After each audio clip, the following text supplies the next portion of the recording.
In the heart of the village of Ukuta, a man named Enzedi lived with his wife and 2 children. He was a respected hunter known for his skill in tracking game and his deep reverence for the gods of the land. One evening, as he returned from the forest, he met a man dressed in a flowing white robe. The stranger had piercing eyes that seemed to see through the soul. He handed Enzedi a wooden invitation, saying, "Come and witness the power of the true church this Sunday." Before Enzedi could respond, the man vanished into thin air. Confused but intrigued, Enzedi showed the invitation to his wife, Adana. She was wary of strange gatherings, having heard stories of people disappearing in the night. "Enzedi, we have our own shrine. What church is this?" she asked. But Enzedi, feeling drawn by an unseen force, assured her that he would only go once and return before nightfall. Adana, sensing something unnatural, prayed to the spirits for his protection. The following Sunday, Enzedi set out to find the church. Strangely, no one in the village had ever heard of it. Yet the moment he stepped outside, a narrow road appeared before him, lined with trees that seemed to whisper his name. As he followed the path, he felt a heavy silence surround him, the kind that made the hairs on his skin rise. Something was not right. At the end of the mysterious road stood a large church, unlike any Enzedi had ever seen.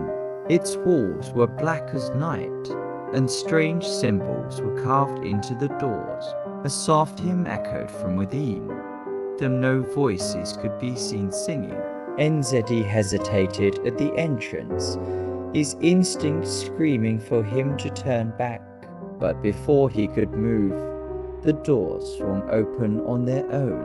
Inside, the church was filled with people dressed in white robes, their faces hidden beneath deep hoods. The air smelled of burning incense, thick and suffocating. As he stepped forward, the doors shut behind him with a loud thud. A tall man with a face that seemed to shift like a mirage approached. "Welcome, Brother Enzedi. We have been expecting you," he said in a voice that echoed unnaturally. His heart pounded in his chest. How did they know his name? He wanted to leave, but his legs felt heavy, as though an invisible hand held him in place. The congregation turned toward him in unison, and though their faces were hidden, he could feel their eyes boring into him. He had stepped into something beyond his understanding. As the man at the altar raised his hands, the congregation hummed in a tone that made his skin crawl. The floor beneath him seemed to pulse as though it were alive. The man introduced himself as Prophet Ajaka, a servant of the True One. He spoke of a higher power that granted blessings to those who truly believed. But there was something unsettling in his voice, a hidden hunger, a promise of something dark. The prophet began to chant in a language Enzedi had never heard before. The congregation followed suit, their voices merging into a single unholy whisper. The air grew thick, and Enzedi felt an overwhelming urge to kneel. His mind screamed at him to resist, but his body disobeyed. As he lowered himself to the ground, he saw something shift beneath the floor, something writhing in the shadows. Suddenly, the prophet's eyes turned pure black to receive the blessings of the True One. "You must make a sacrifice," he declared. A chill ran down his spine as a figure was dragged to the front of the church, a man he recognized. It was Obioma, a farmer who had gone missing weeks ago. The congregation began to chant louder, their hands outstretched toward Obioma. Enzedi knew he had to leave, but the doors had vanished. replaced by a swirling abyss of darkness. His breath came in shallow gasps as he watched Obioma struggle against the unseen force that bound him. The congregation's chants grew louder, and Prophet Ejaka's hands trembled with unnatural energy. "The True One demands obedience," he intoned, his voice reverberating through the chamber.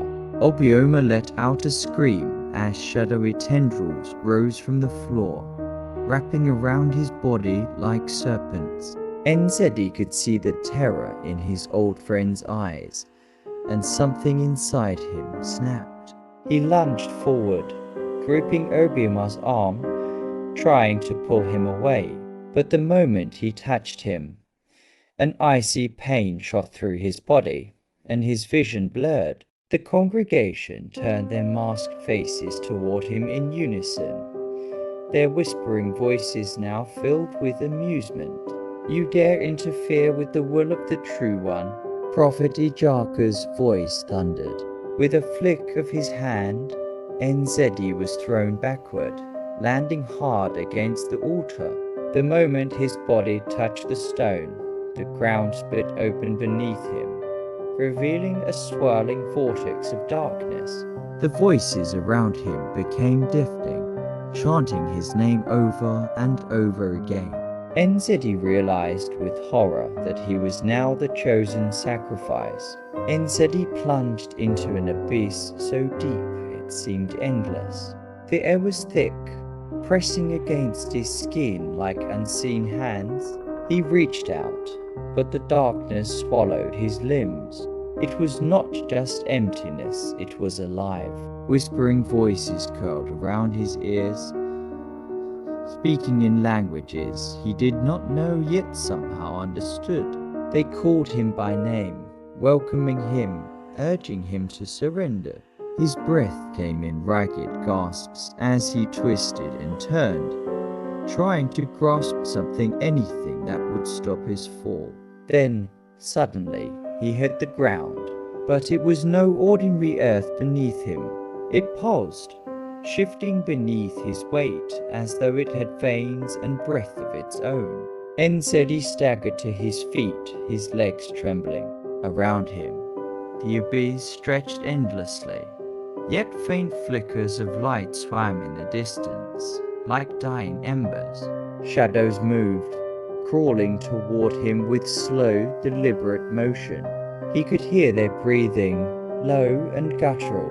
A single voice rose above the rest, deep and reverberating. "You have entered the realm of the True One. Your soul is marked." Nzedi turned to flee, but the shadows had already begun to close in, whispering promises of power, of eternity, of becoming something more, something less than human.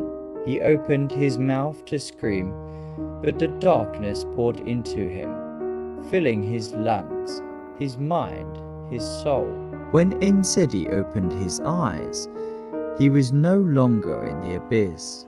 He found himself inside a grand temple, its pillars stretching impossibly high, vanishing into a ceiling that seemed to shimmer like water.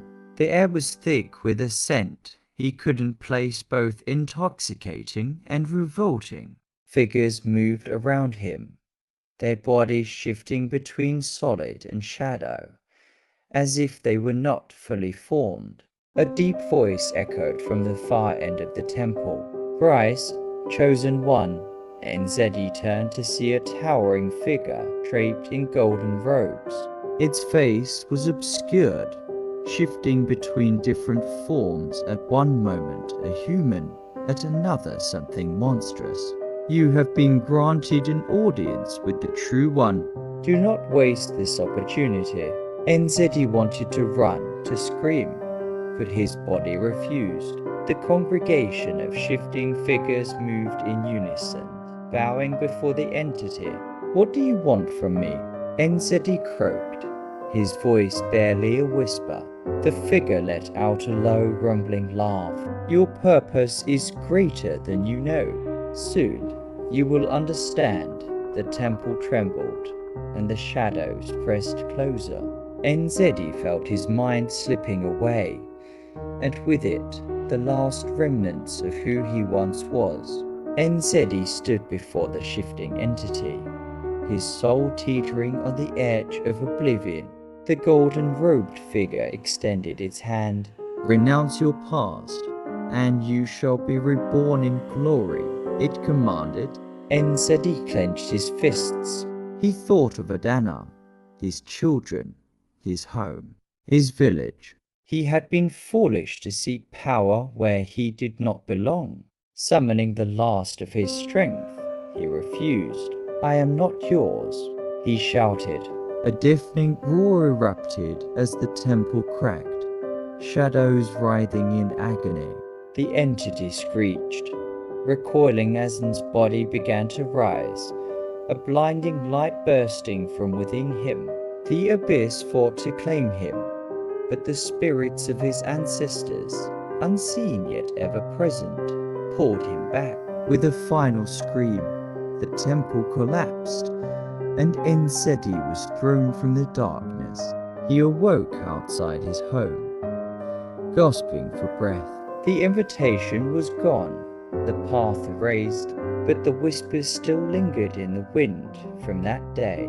Nzedi never spoke of what he had seen, but he knew one thing for certain: some churches were never meant to be entered, and some gods should never be worshipped.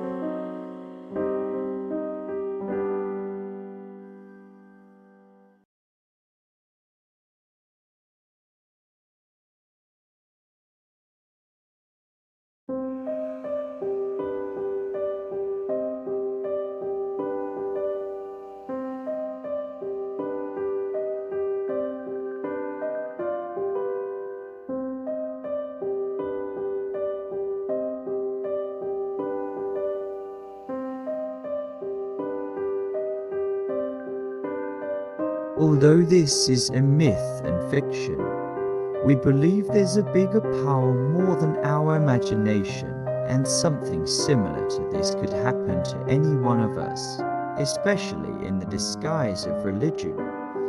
If you learned something from our story and you enjoyed it, please don't forget to like and subscribe and drop a comment. Thank you.